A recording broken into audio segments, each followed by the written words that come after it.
Deep in the Virginia State Archives, hidden beneath centuries of official paperwork, lies a set of records that authorities tried to bury for over 200 years. Inside are 23 sworn testimonies, 14 coroner reports describing deaths so gruesome they defied explanation, and one blood-stained journal belonging to a woman whose name became a legend of terror in Henry County. The year was 1801, when Kate Bender began what locals would later whisper about as the hunting season that never ended.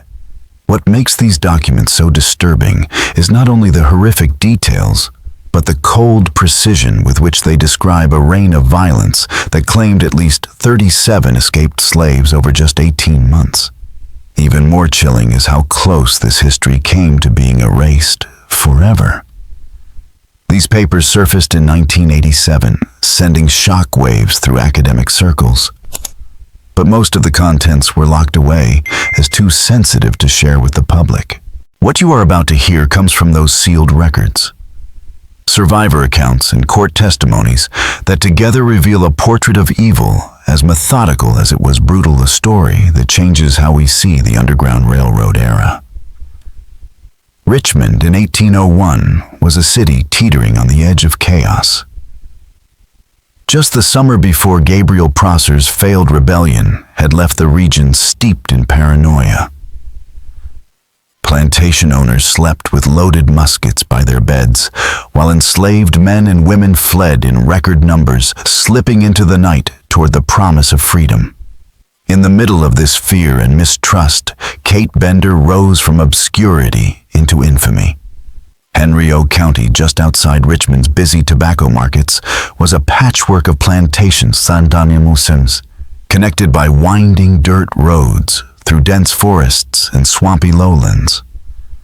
Those same woods had become secret passageways for the Underground Railroad, a lifeline for freedom seekers, but soon transformed into Kate Bender's hunting ground. Kate was unforgettable. Nearly 6 feet tall, broader in the shoulders than most men with arms like tree trunks, she carried a presence that froze people in place. Witnesses said her hands were so strong she could snap walnuts between her fingers or bend iron horseshoes without strain. But it was her eyes that unnerved everyone who crossed her path. Pale gray and unblinking, as if she was always calculating some dark design. Born Catherine Elizabeth Hartwell in 1765 to poor tenant farmers in the Virginia Piedmont, she learned early that survival demanded strength and ruthlessness. Endless hours of field labor and the looming threat of eviction hardened her, and by adulthood, she was known for settling disputes with her fists and intimidating men twice her size. In 1789, she married Thomas Bender, a plantation overseer, notorious for his cruelty. Thomas was short and wiry, but his sadism was unmatched. He carried a whip laced with metal studs and took pleasure in inventing new torments that broke both body and spirit. Instead of recoiling from his brutality, Kate seemed fascinated watching his punishments with an intensity that unsettled even other overseers. Their plantation sat on 200 acres of prime tobacco land, bordered by the Chica River and dense pine woods. 40 enslaved workers toiled there under a regime of terror. Thomas broke families apart, staged public beatings, and ran a web of informants that kept the enslaved divided and afraid. Kate ruled the household with equal cruelty, driving several house slaves to the brink of suicide. Neighbors often heard the sound of violent arguments and shattering furniture echoing from the Bender home. Yet the couple seemed bound together by a shared appetite for violence. Thomas doted on his wife, while Kate treated him as the only man who truly understood her nature. They had no children, a fact gossips attributed to Kate's imposing frame and fiery temperament. Dr. Samuel Richardson, who occasionally visited the plantation, once wrote that her body was built more like a draft horse than a woman, and that her behavior revealed an alarming absence of normal human emotion. Those observations would later prove to be prophetic. By 1800, the Bender name was already a source of fear whispered among the enslaved. Rumors spread of people beaten to death for the smallest infractions, of Kate watching punishments with a smile, and of the Benders' particular delight in tearing families apart. Escape attempts were rare and nearly always ended in failure thanks to Thomas's skill as a tracker and Kate's intimate knowledge of the wilderness.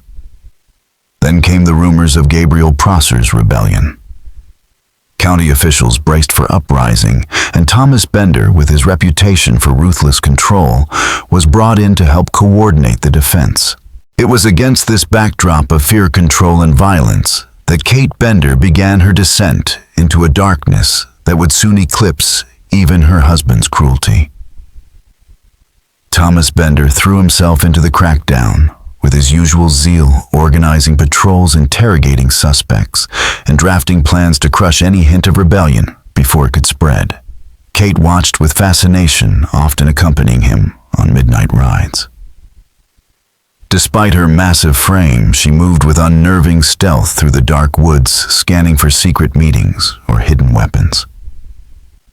These hunts awakened something inside her, a predatory thrill that would soon take a far darker turn.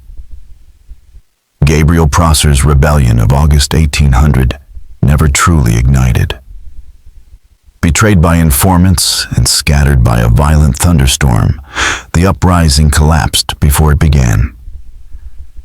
Gabriel and his followers were captured, executed, and their severed heads displayed on pikes as a grisly warning. But the failed revolt left Virginia soaked in paranoia. Plantation owners saw danger in every gathering, tightening their grip with even harsher punishments. It was in this tense climate that Thomas Bender made a choice that would seal his fate and unleash the monstrous side of his wife.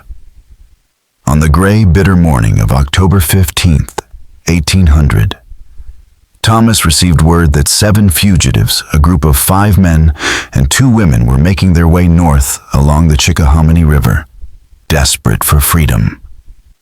He quickly assembled a hunting party himself, 2 fellow overseers named Samuel Clark and William Patterson, and 4 dogs bred for the sole purpose of tracking human beings. Kate demanded to join.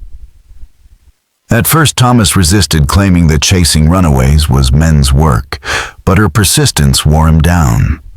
With an oak club slung across her shoulder and an eagerness that should have unsettled everyone present, she stepped into the hunt. Before dawn, they set out along the riverbank, the dogs straining against their leashes as the scent trail grew stronger. Kate surprised even the seasoned hunters with her uncanny ability to read the woods, spotting footprints, broken branches, and faint signs of passage that others overlooked. She seemed exhilarated, almost feverish, as the chase pressed on. By midday, the baying of the hounds told them they were close. Thomas estimated their quarry was no more than an hour ahead, and the party pushed harder. Kate's breathing grew heavier, her movements sharper, her pale eyes fixed with an intensity that unsettled her companions. In a small clearing beside a creek, they finally found them, 7 fugitives, exhausted, sharing the last scraps of food they had carried from the plantations they fled. They ranged from a teenage boy to a gray-haired woman in her 50s, their faces lined with desperation, but also hope. That hope died when the hunters stepped out of the trees. What happened next was retold many times, though the accounts never fully aligned. According to Samuel Clark's later testimony, Thomas ordered the group to surrender and promised to return them to their owners alive. The eldest fugitive, a preacher named Joshua, stepped forward and tried to bargain. He offered himself in exchange for the others' freedom, pleading for mercy. Thomas answered with his whip. The leather tore across Joshua's face, leaving a gash that poured blood. That single act lit the spark of resistance. The younger men surged forward to protect their leader, while the women and the boy bolted into the trees, hoping against hope to escape the nightmare closing in around them. In the confusion that followed the skirmish by the creek, Kate Bender would later insist her husband became separated while chasing 2 of the fugitives. The official record tells a different story. According to the Henry County Courthouse files, Thomas Bender was discovered 2 hours later, floating face down in the shallow water, his skull crushed by what appeared to be a heavy stone. Kate's private journal, however, offers a far more haunting version. In her jagged, nearly illegible handwriting, she claimed to have watched as the two young men, cornered and desperate, turned on Thomas and bludgeoned him with rocks until he collapsed lifeless into the stream. She described herself as paralyzed with horror, a helpless witness. Whether this was truth or a carefully crafted lie remains a question that has haunted historians ever since.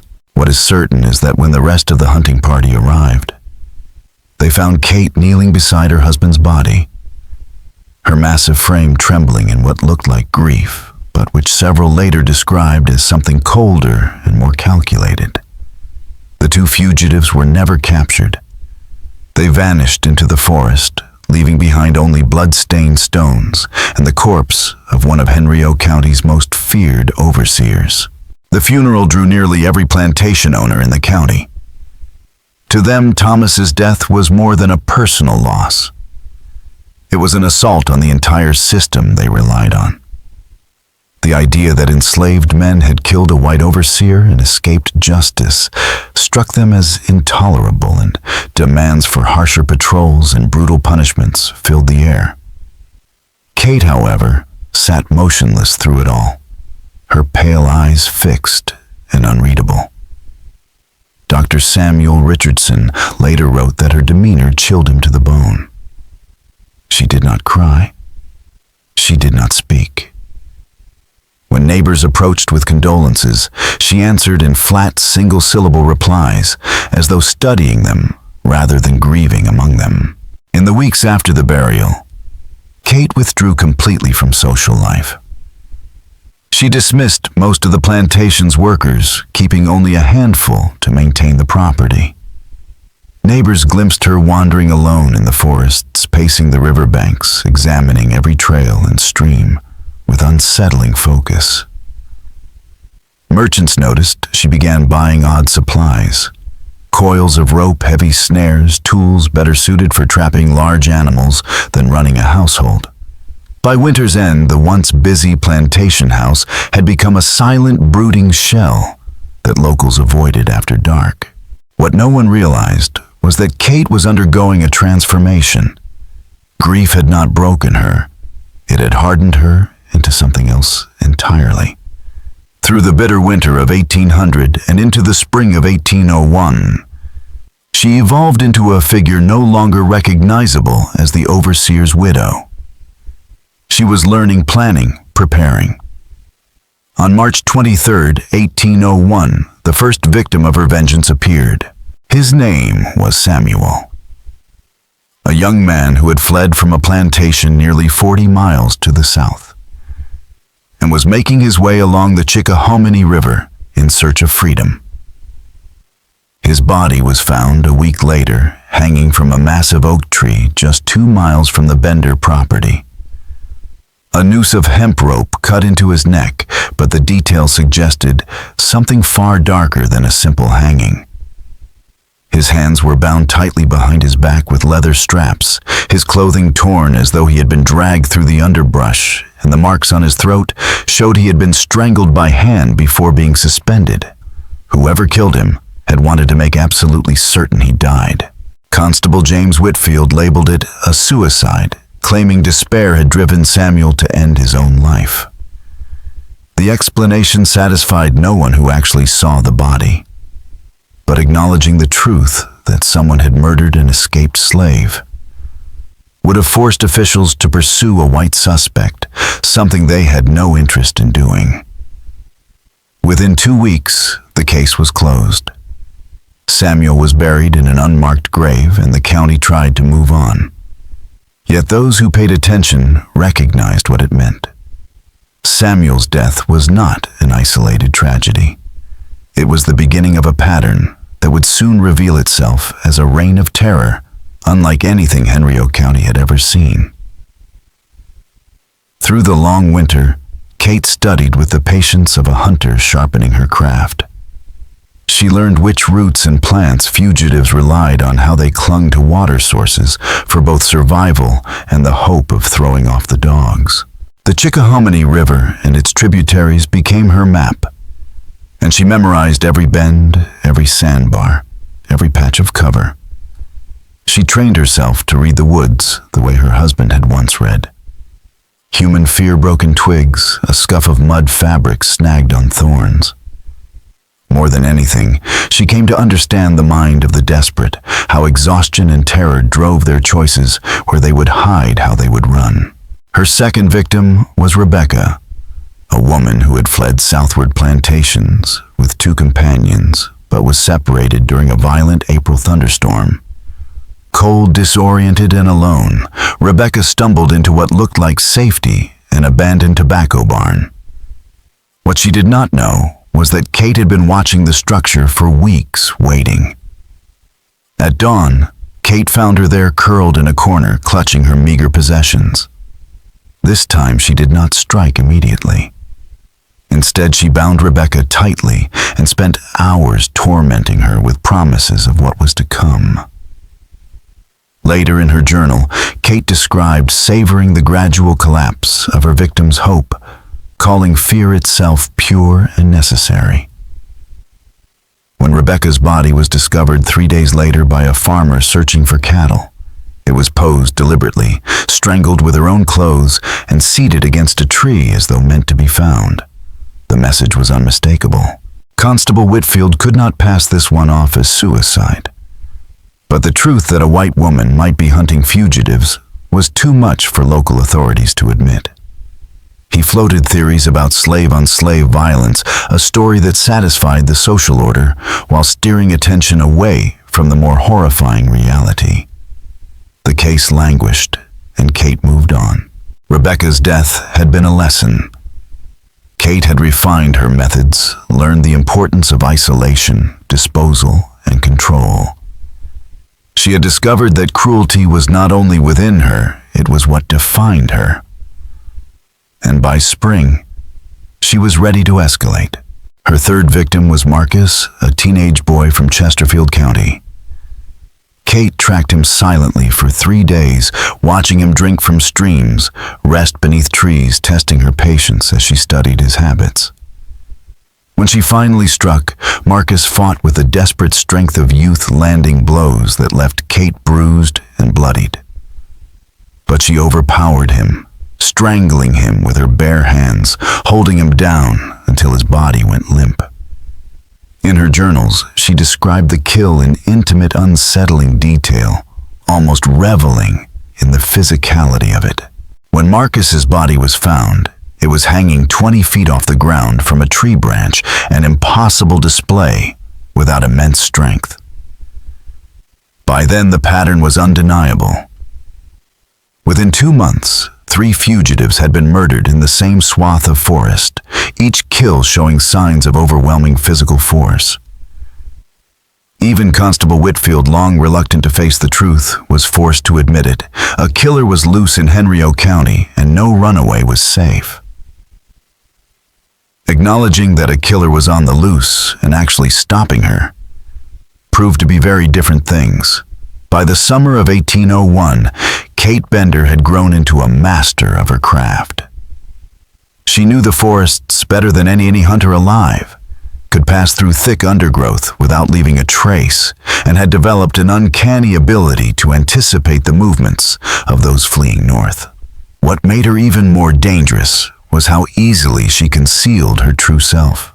In public, Kate played the part of the grieving widow. She appeared dutiful at Sunday service, answered neighbors' questions with practiced restraint, and managed her plantation business with the same efficiency as before Thomas's death. To the outside world, she was a somber figure in the third pew of Henrio Methodist Church. No one suspected that once night fell, she became a predator stalking human prey. Her secret rested on an unsettling ability to divide her life into 2 perfectly separate worlds. She convinced herself that her killings were not crimes at all, but acts of justice, each one restoring order after her husband's murder. mind, the fugitives she tracked were not people seeking freedom, but offenders whose deaths balanced the scales. This conviction gave her murders a ritualistic quality. She did not kill out of rage or passion, but with the cold certainty of someone carrying out divine punishment. That sense of purpose stripped away hesitation and made her unstoppable. By midsummer, Kate's methods had become terrifyingly refined. She had mapped Henriot County into overlapping patrol zones, rotating her routes like a soldier on campaign. She built hidden posts stocked with supplies, allowing her to watch for days without being seen. From these vantage points, she studied her quarry with near clinical precision. A broken twig told her how recently someone had passed the height of crushed grass hinted at their size. Even the depth of footprints revealed exhaustion or injury. She had learned the habits of fugitives so thoroughly that she could predict not just where they were, but what they would do next. She knew they traveled by night and clung to rivers for water. She knew fear and fatigue made their choices predictable, driving them to the most obvious shelter. She knew families would slow for the weakest among them, and that loyalty could be used as a weapon against them. With this knowledge, Kate began not only hunting, but manipulating. Her fourth known victim was Isaiah, a man traveling with his pregnant wife Sarah and their young son David. Kate first saw them resting beside a stream only a few miles from her property. Instead of striking, she watched for 2 days. What she observed gave her the leverage she needed. Sarah's pregnancy was advancing, slowing their progress. David was showing signs of illness, and Isaiah's desperation was mounting with every hour. The family was trapped between pushing forward toward freedom or being overtaken if they lingered too long. Kate chose to break them from within. At night, she stole their blankets. She fouled their water supply. She left signs of pursuit that forced them to abandon safe camps for exposed ones. Piece by piece, she stripped them of comfort, safety, and hope, tightening the noose without ever showing her face. What she was preparing to deliver was not just death, but a kind of psychological torture that made her earlier killings seem almost crude. The psychological war Kate waged on Isaiah's family broke them faster than any direct assault could have. Deprived of rest, stripped of supplies, and haunted by signs of pursuit, Isaiah became reckless, making choices that only deepened their peril. Sarah's condition worsened, by the day her pregnancy complications, leaving her barely able to continue. Little David grew gaunt and weak from hunger. By the time Kate finally stepped from the shadows, the family was so worn down that resistance was impossible. Her journal entries describing those days remain among the most disturbing in American history. She wrote of their suffering as if it were a lesson, comparing the breaking of human spirit to training a stubborn horse or beating obedience into a dog. For Kate, their fear was not cruelty, it was justice. She believed she was restoring order, balancing the scales her husband's death had tilted. The murders unfolded over 3 days of escalating torment. First, she strangled David as his parents were forced to watch, using the child's death as a weapon to unmake their will.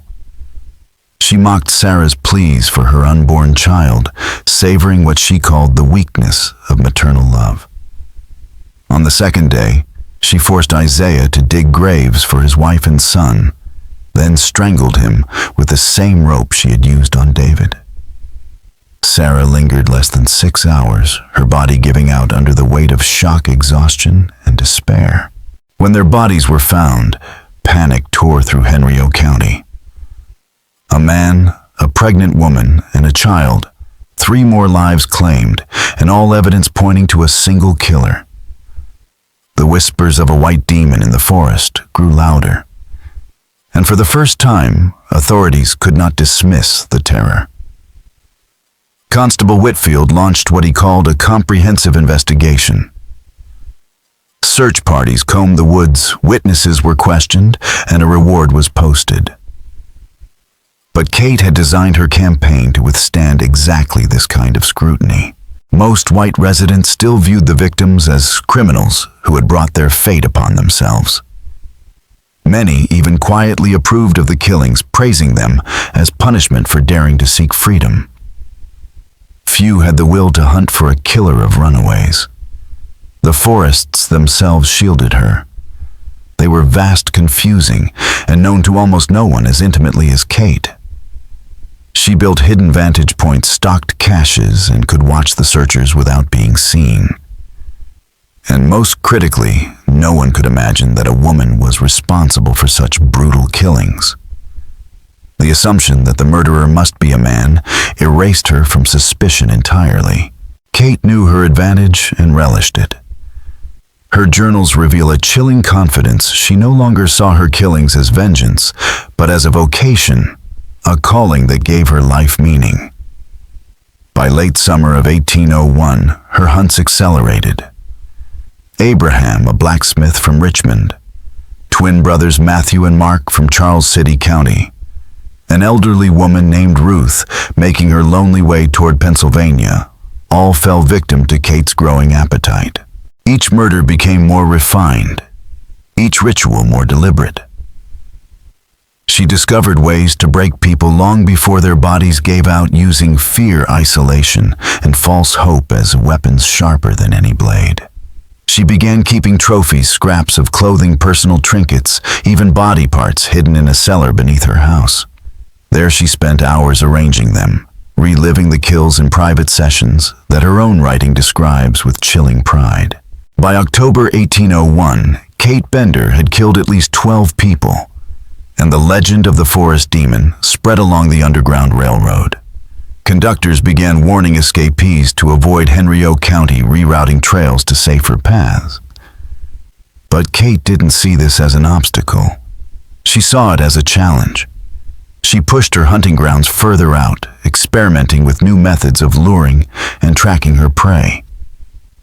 What had begun as vengeance for her husband's death had become something else entirely. The hunting season had no end.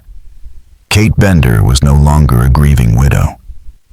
She was a predator who had found her true purpose. As autumn bled into winter, Kate Bender's legend spread far beyond Henriot County, her name whispered along the Underground Railroad like a curse, transforming Virginia's forests from a path of hope into a corridor of dread. Conductors and station masters who had never seen her work firsthand spoke in hushed tones of the white demon who hunted the woods between Richmond and Freedom. For every life she took, dozens of others abandoned escape altogether, convinced the risks were no longer worth it. The network in Central Virginia, once gaining strength, began to collapse under the weight of fear. Kate understood perfectly that fear was the sharpest weapon in her arsenal. She staged her victims to ensure discovery, arranging corpses like grotesque warnings. Hanging bodies became her signature, though she varied the details to prevent the horror from becoming routine. Her 13th victim, a young woman named Charity from Petersburg, was found suspended upside down from a massive oak. Her throat cut so deeply that her head hung by a strip of flesh.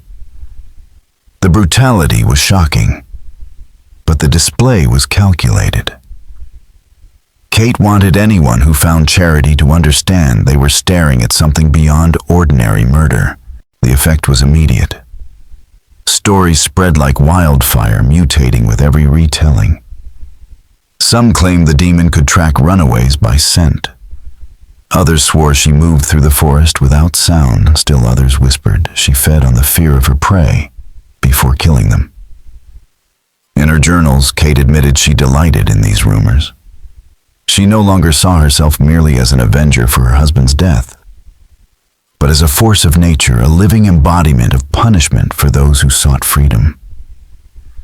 The mythology fed her growing sense of invincibility, pushing her toward bolder hunts. Winter brought new challenges.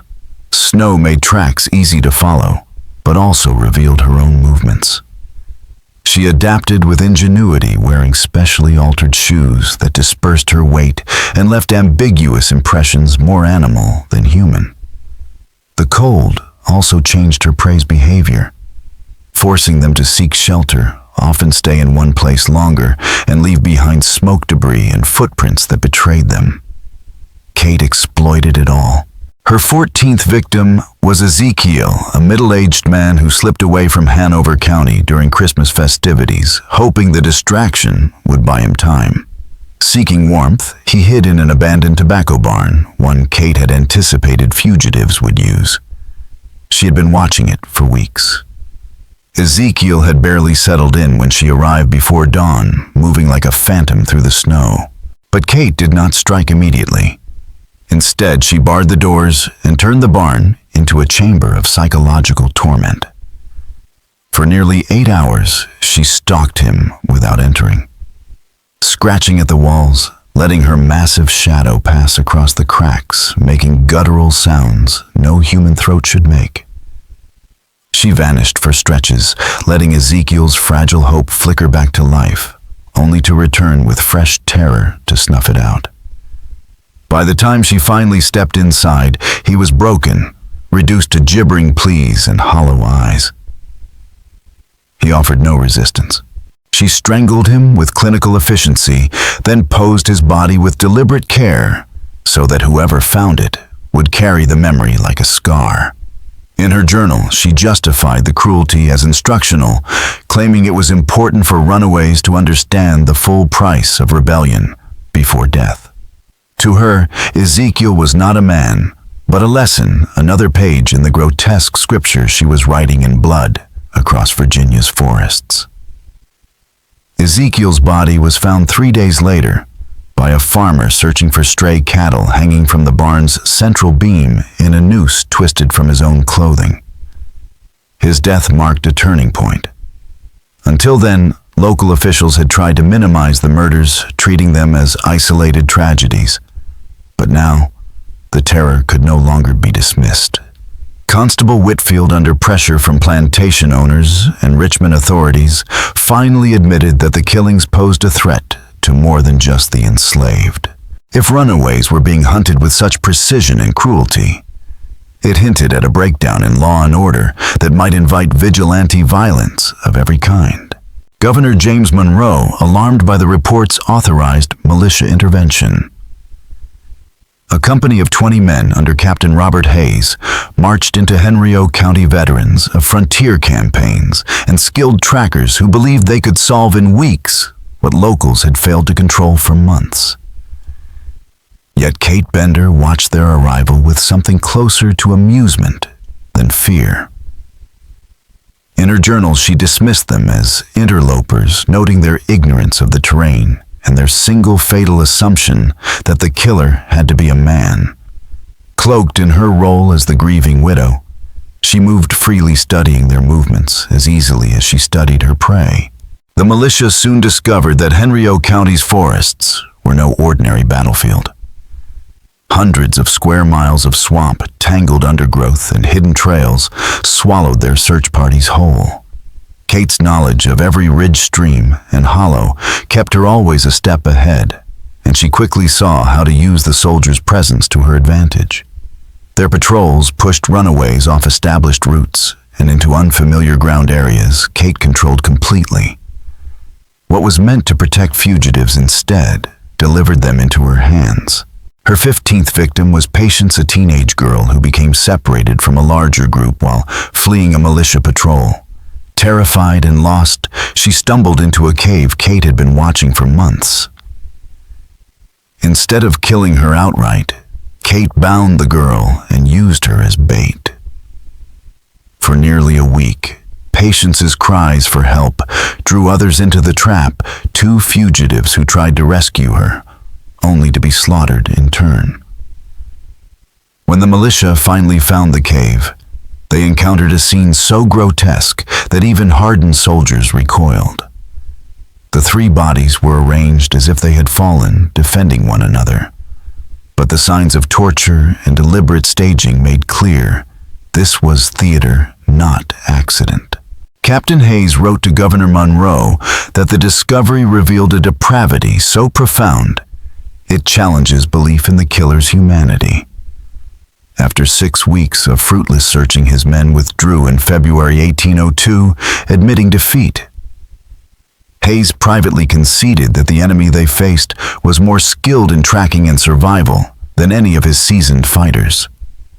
He suggested the use of local civilian trackers might offer a better chance. But the truth was clear: the militia had been outmatched. For Kate Bender, their retreat was a triumph. She had not only survived the arrival of professional soldiers, but had turned their very presence into a tool for her hunts. The victory inflated her growing conviction that she was no longer bound by ordinary human limits. She was, in her own words, a predator perfectly adapted to her environment beyond the reach of conventional law. By spring of 1802, with warmer weather returning and the militia gone, escape attempts resumed under the illusion that the danger had passed. For Kate, it meant new prey, and a new season of terror was about to begin. As winter pressed deeper into Virginia, Kate Bender watched the renewed wave of fugitive movement with predatory delight. Fear was already her ally, but now it had ripened into legend. Across the slave quarters of central Virginia, whispers painted her not as a woman, but as a demon that could take any shape, appear in many places at once, even feed on the souls of its victims. The folklore bore little resemblance to reality, yet it served Kate perfectly. Every exaggerated rumor slowed escapes, clouded judgment, and made the woods of Henriot County a place of supernatural dread. Kate fanned the flames of this mythology with increasingly theatrical murders.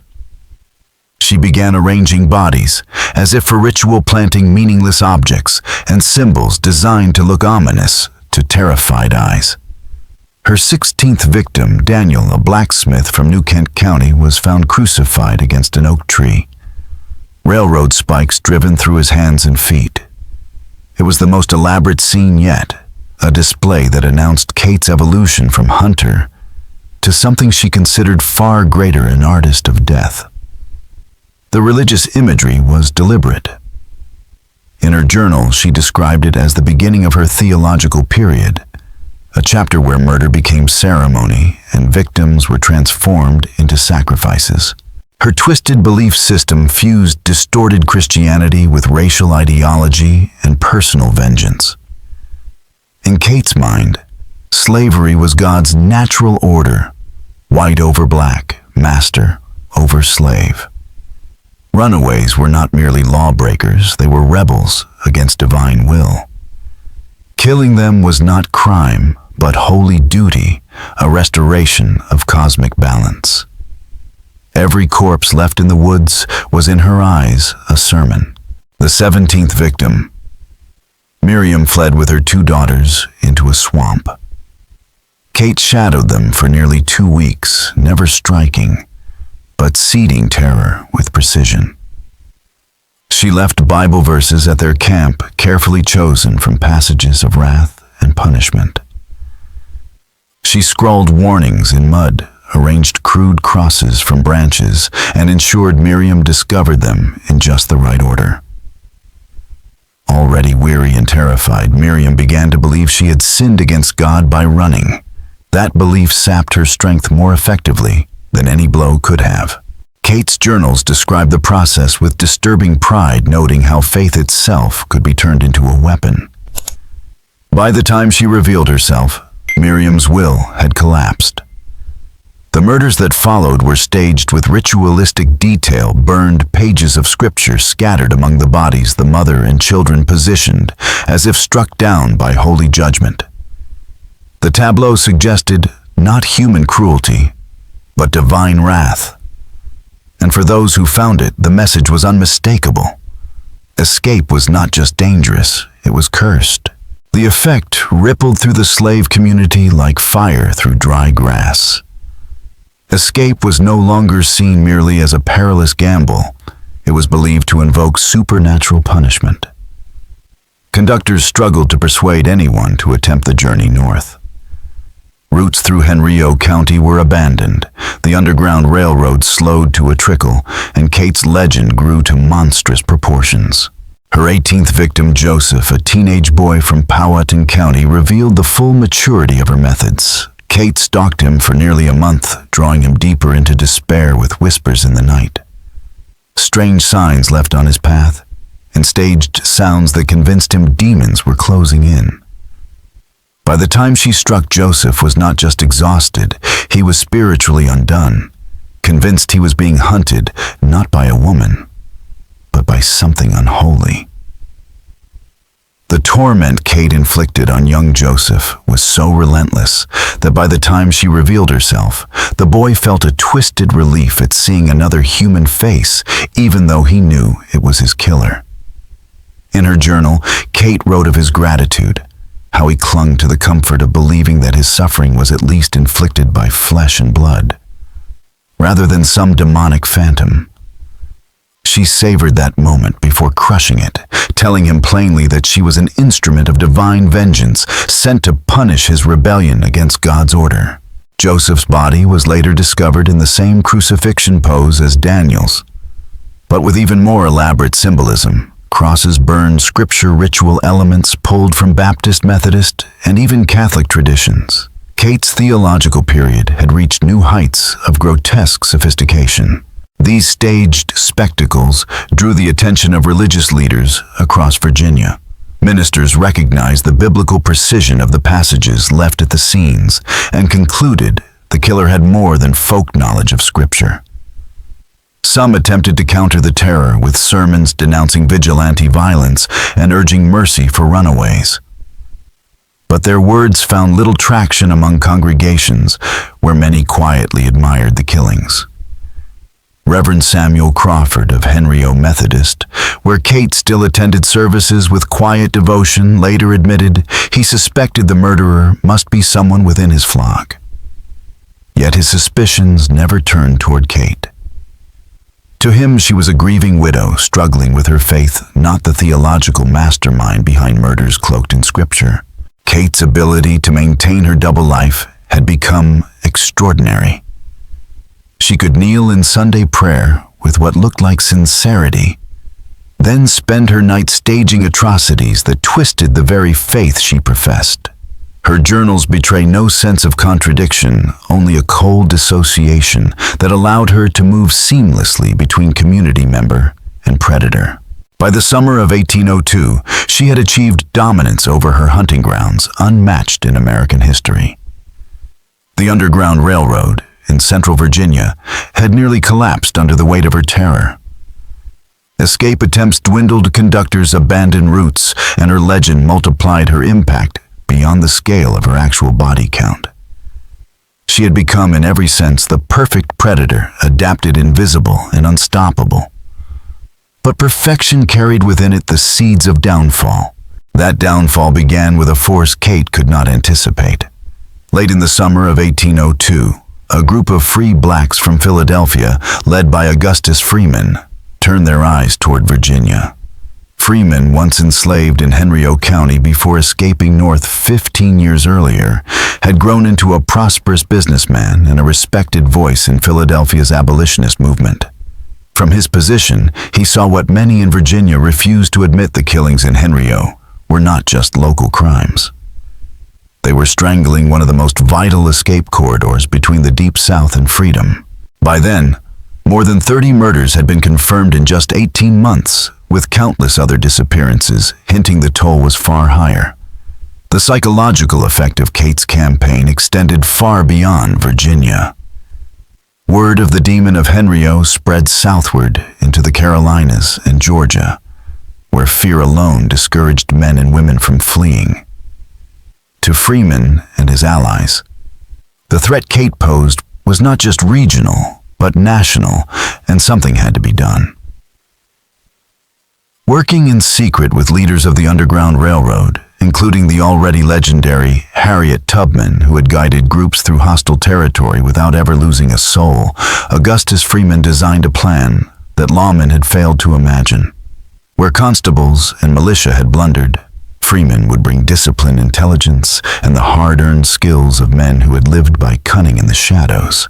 His team of 8 was forged from experience. Some were escaped slaves who had spent years navigating the wilderness under pursuit. Others were free black men skilled in intelligence work, able to slip into plantations and gather whispers without raising suspicion. A few were veterans of violent escapesmen hardened by combat. Together they formed something Henriot County had never seen before, a covert strike force, organized not to flee but to hunt. The group arrived in September of 1802, disguised as itinerant laborers seeking work in the tobacco harvest. To local whites, their presence was unremarkable. Seasonal black workers came and went with little notice. But in the quarters and hidden networks of the enslaved, word spread like wildfire. Men had come from the north to deal with the demon of the Virginia woods. For the first time in nearly 2 years, hope stirred among the terrified. Freeman's team approached the investigation with scientific precision.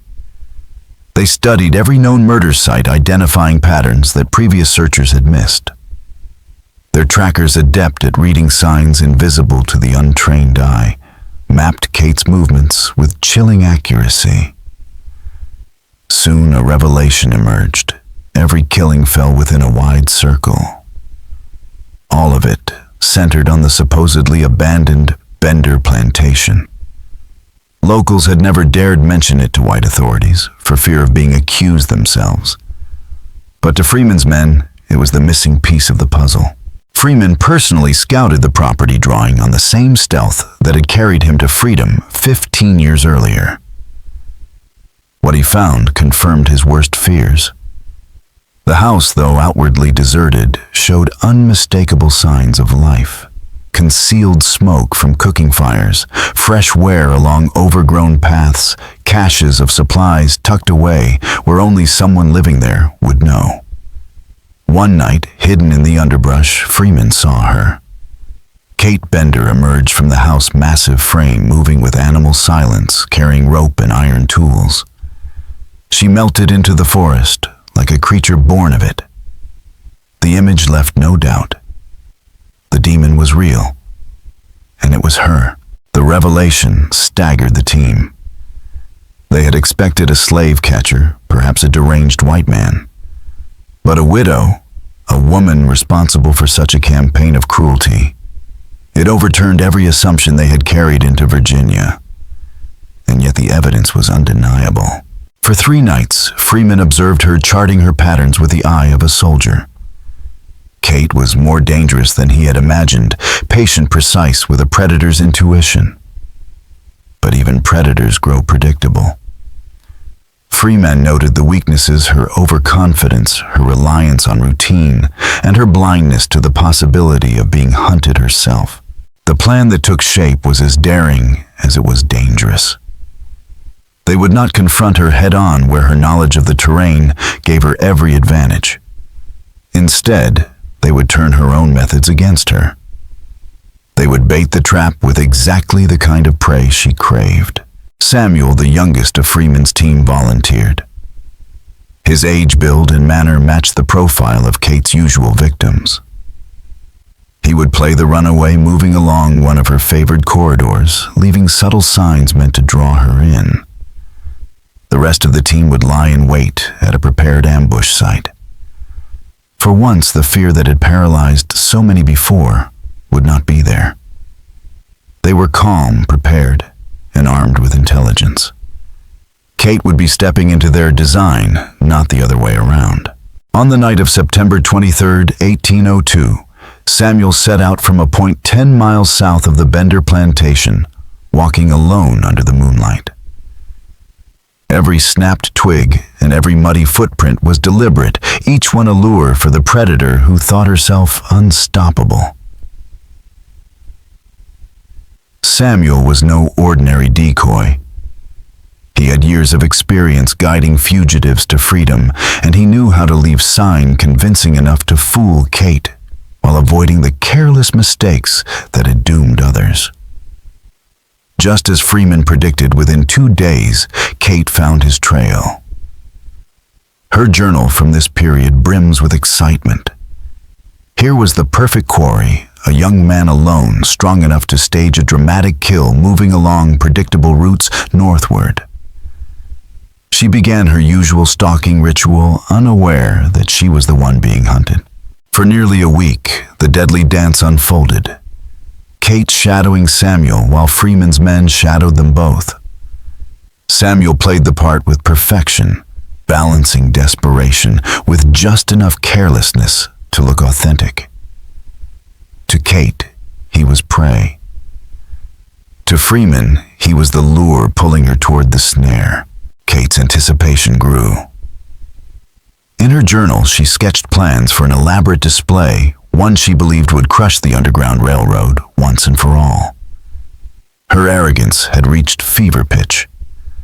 What she thought was another routine kill was in fact the stage of her own undoing. The chosen ground was a clearing beside Mill Creek, 5 miles southeast of the Bender plantation.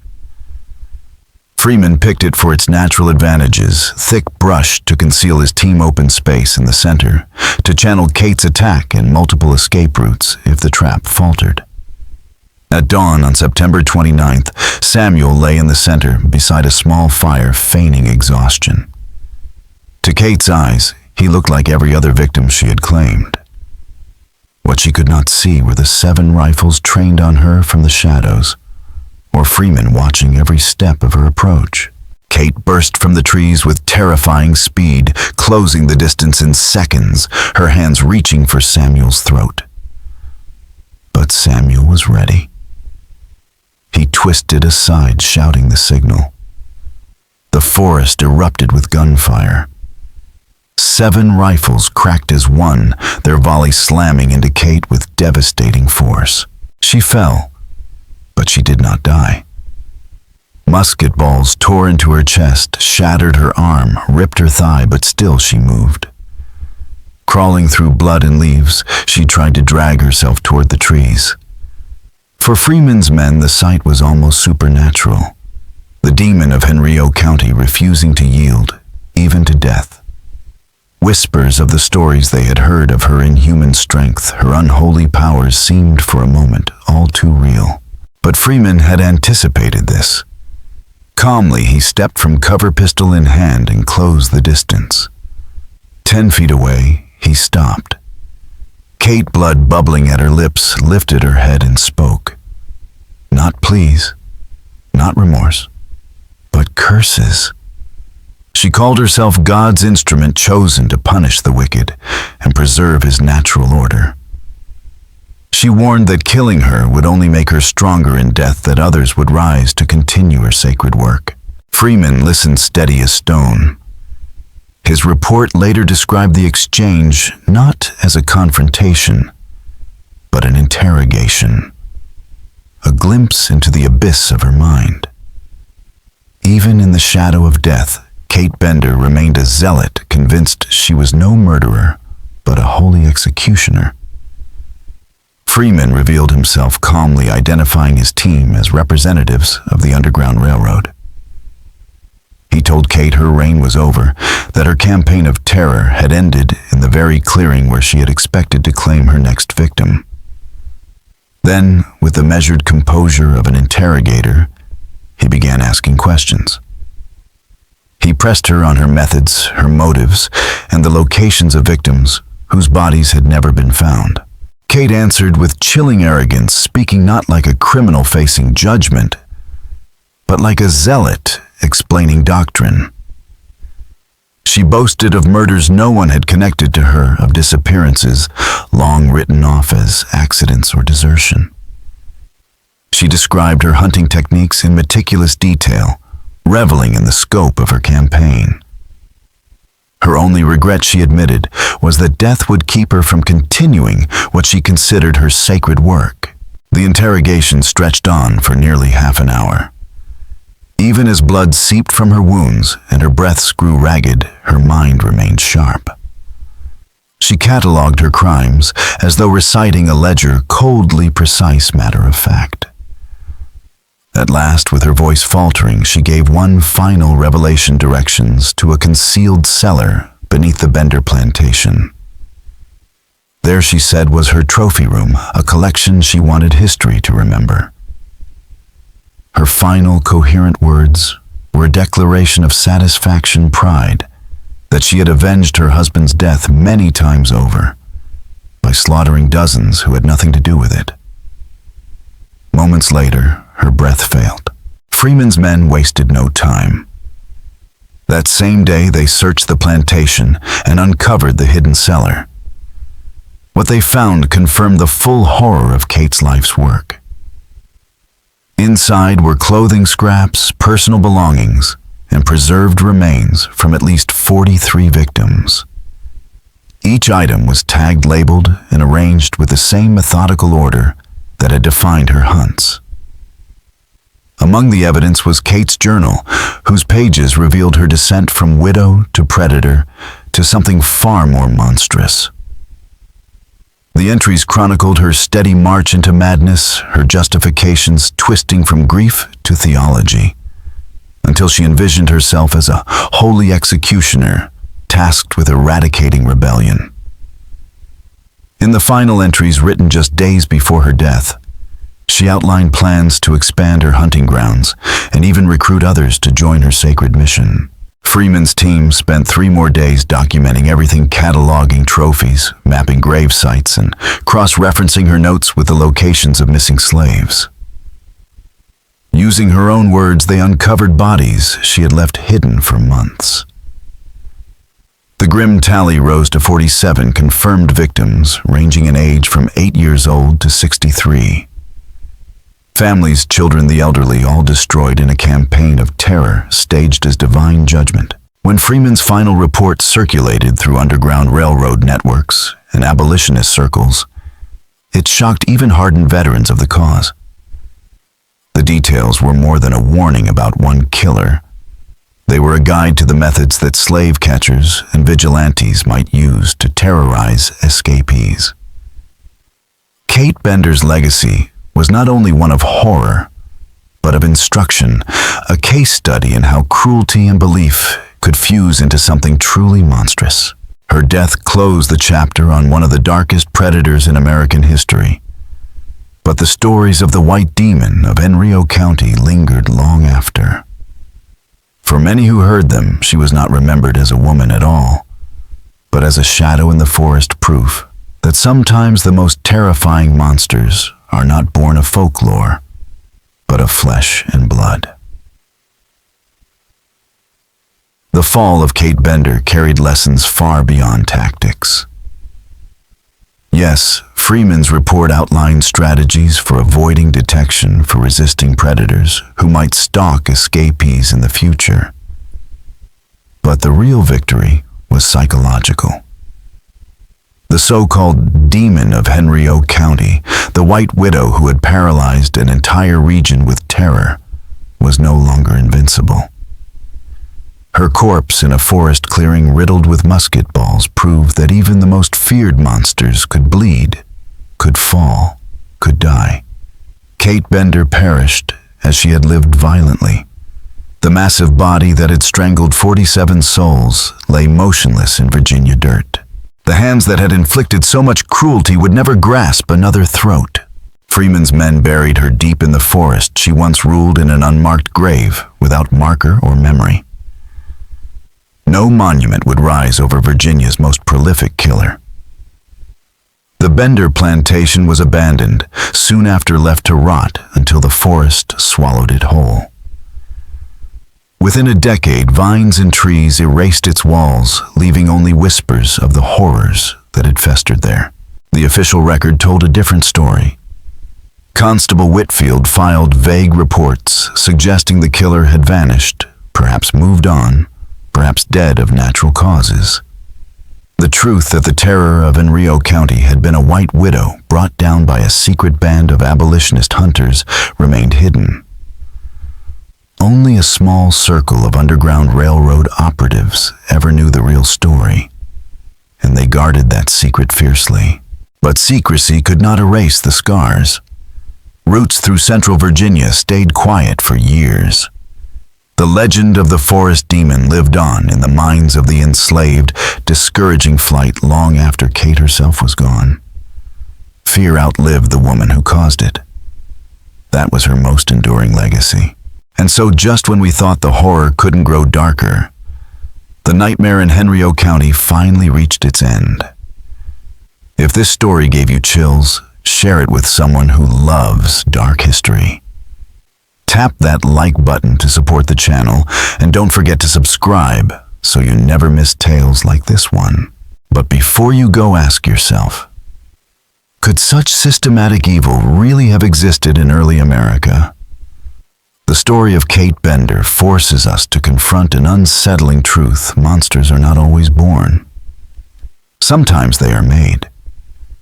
She was forged in a system that dehumanized an entire race, hardened by trauma and shielded by a society that rewarded violence when it served its interests. Evil does not always look like a monster. It can kneel in church pews, smile at neighbors, and shake hands at Sunday markets while hiding atrocities in the shadows. The most dangerous predators are not always the ones who look different. They are the ones who look just like everyone else. And perhaps most disturbing of all, Kate Bender's story shows us how thin the line of civilization really is. When we stop seeing others as human, there are no limits to the cruelty we can justify. This tale is more than a horror story, it's a warning. A reminder that within every human heart lives the capacity for both good and evil. And in moments of crisis, the choices we make define who we truly are. What do you think? Was everything revealed, or do darker secrets still lie buried in Virginia's forests? Drop your thoughts in the comments. And if you want more stories that walk the line between history and horror, subscribe, hit that bell, and share this tale with someone who loves a mystery. Until next time, stay curious and stay brave.